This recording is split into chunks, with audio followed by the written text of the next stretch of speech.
20 মিনিটের এই ভিডিওটা সিলেক্ট করার পর এটাকে আমি কি করব, স্ক্রল করে টেনে বড় করব। স্ক্রল করে টেনে বড় করার পরে এটাকে আমি নিচের দিকে নিয়ে আসবো। নিয়ে এসে এই মুহূর্তে আপনার হাতে থাকা স্মার্টফোনে যে ভিডিওটা দেখতে পাচ্ছেন এটা ডুয়েট ভিডিও। এই ডুয়েট ভিডিওগুলো আপনি অন্যের ভিডিওকে আপনি ডুয়েট করে এখান থেকে আর্নিং করতে পারেন।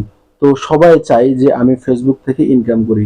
তো আপনি যদি ফেসবুক থেকে ইনকাম করতে চান তাহলে খুব সহজভাবে এই ভিডিওটিকে আপনি এডিটিং করা শিখলে এখান থেকে আর্নিং করতে পারবেন।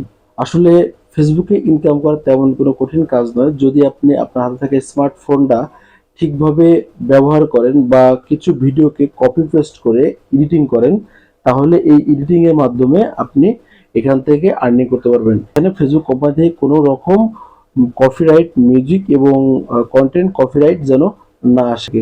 তো ভিউয়ার্স, আপনি যদি আমার ফেসবুক পেজে এবং ইউটিউব চ্যানেলে নতুন হয়ে থাকেন তাহলে আমার ইউটিউব চ্যানেলটিকে অবশ্যই সাবস্ক্রাইব করে পাশে থাকা বেল আইকনটিকে অল করে দিবেন এবং আমার ফেসবুক পেজ থেকে যারা দেখতেছেন তারা অবশ্যই আমার ফেসবুক পেজটিকে ফলো দিতে ভুলবেন না।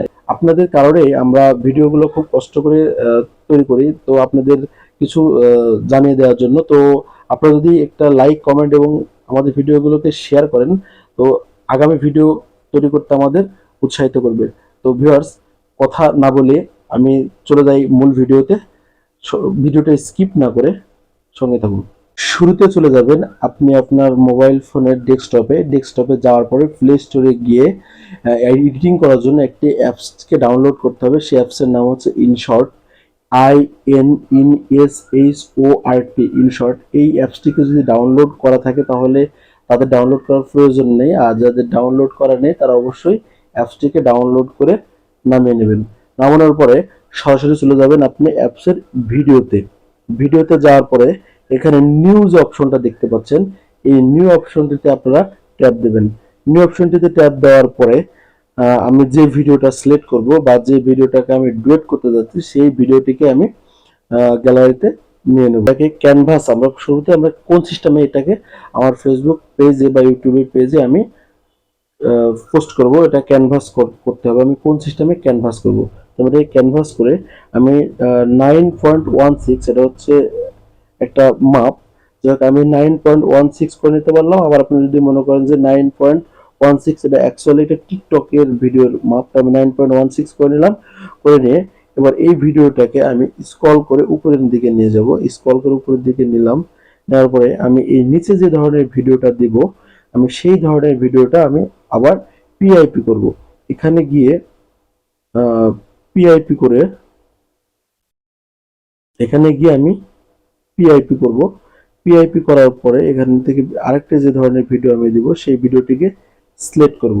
তো আমি এখান থেকে একটা ভিডিও সিলেক্ট করলাম 26 মিনিটের এই ভিডিওটা। সিলেক্ট করার পর এটাকে আমি কি করব, স্ক্রল করে টেনে বড় করব। স্ক্রল করে টেনে বড় করার পরে এটাকে আমি নিচের দিকে নিয়ে আসবো। নিয়ে এসে আবার চলে যাবো আমরা ব্যাকে যাওয়ার পরে এটা আমরা স্ক্রল করে টেনে এটাকে আমরা বড় করব। তো যাক এটা একটু ভাঁজ হয়ে আছে, এটাকে আমরা সোজা করব। এটাকে ব্যাক সোজা করে নিলাম। নেওয়ার পরে নিচের ভিডিওটাকে আমরা এবার বড় করতে হলে আমাদের পিআইপি যেতে হবে।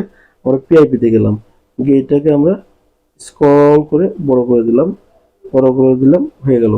তো এবার আমরা যে কাজটা করব, এই ভিডিওতে একটা মিউজিক আছে, এই মিউজিকটিকে আমরা রিমুভ করে দেবো বা এই যে একটা অডিও সাউন্ড আছে অডিও সাউন্ডটিকে আমরা ছোট করে দেব। তো আমি সর্বপ্রথম এই ভিডিওতে ক্লিক করলাম। ক্লিক করার পরে যে ভলিউম অপশন আছে এই ভলিউম অপশনটিতে আমি ট্যাপ দেব।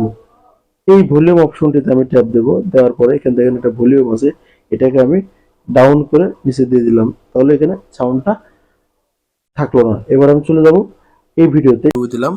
দেখুন নিচে এবং উপরে দুইটাই কিন্তু দুই ধরনের ভিডিও। তো আমি এটাকে স্ট্যান্ডিং করে এক জায়গা থেকে কেটে আরেক জায়গায় সিলেক্ট করছি। তো যেহেতু অন্যের ভিডিও ইউজ হবে সেক্ষেত্রে অবশ্যই ভিডিওর কিছু কালার এবং ব্যাকগ্রাউন্ড এবং ভিডিওর রেজুলেশন সাইজ এবং কিছু অংশ কেটে দিতে হবে যাতে এখান থেকে কোনো কপিরাইট ক্লেম না আসে। তো সেজন্য আমি এটাকে সিলেক্ট করলাম করে ফিল্টার করব। ফিল্টার অপশন ট্যাপ দেওয়ার পর এখানে 4টা অপশন আছে, এই আমি অ্যাডজাস্ট করব। অ্যাডজাস্ট করে এখানে এর যে ভিডিওর যেটা কালার বা ব্যাক আছে এটাকে আমি লাইট করে বাড়িয়ে দেবো যাতে ম্যাচিং নয়, হালকা করে লাইট করে বেড়িয়ে দিলাম। ঠিক ওই একই সিস্টেমের নিচেরটাও ফিল্টার করতে হবে, ফিল্টার করে এটাকে অ্যাডজাস্ট করতে হবে, করে লাইটটা হালকা বাড়িয়ে দিয়ে এটা সিলেক্ট করতে হবে। তো এটাকে আমরা আমাদের সর্বশেষ কাজ যেটা সেটা একটু আমরা এই ভিডিওটিকে সেভ অপশনে গিয়ে সেভ করব। তো এটা 1000p আছে, আমি এটাকে যদি 2K করে দিই, আমাদের 2K করে দিলে রেজুলেশনটা ভালো আসে এবং যে ফোন থেকে দেখা হোক না কেন ভিডিওটাকে অনেক স্পষ্ট দেখায়। আমরা এজন্য 2Kটা ব্যবহার করব, আবার 1080p ব্যবহার করতে পারি। তো আমরা 2Kটা ব্যবহার করব, করার পরে এটা আমরা সেভ অপশনে গিয়ে সেভ করব এবং নিচে একটা অপশন আছে ফ্রেম রেট। ফ্রেম রেটটা মেটার না, আপনি 30 এফপিএস করে দিলেই যথেষ্ট। তো আমি এবার এটাকে সেভ করে দিলাম। সেভ করে দেওয়ার পর এটা কয়েক সেকেন্ড সময় নেবে। এটা সর্বোচ্চ 1 মিনিটের ভিতরে আপনার ভিডিওটা সেভ হয়ে যাবে। তো ভিডিওটা দেখে যদি নতুন কিছু শিখে থাকেন তাহলে অবশ্যই আমার এই ভিডিওটিকে শেয়ার দিতে ভুলবেন না। তো আজকে এই কপি পেস্ট ভিডিও নিয়ে এ পর্যন্তই। আগামী ভিডিওতে আবার দেখা হবে। ধন্যবাদ সবাইকে।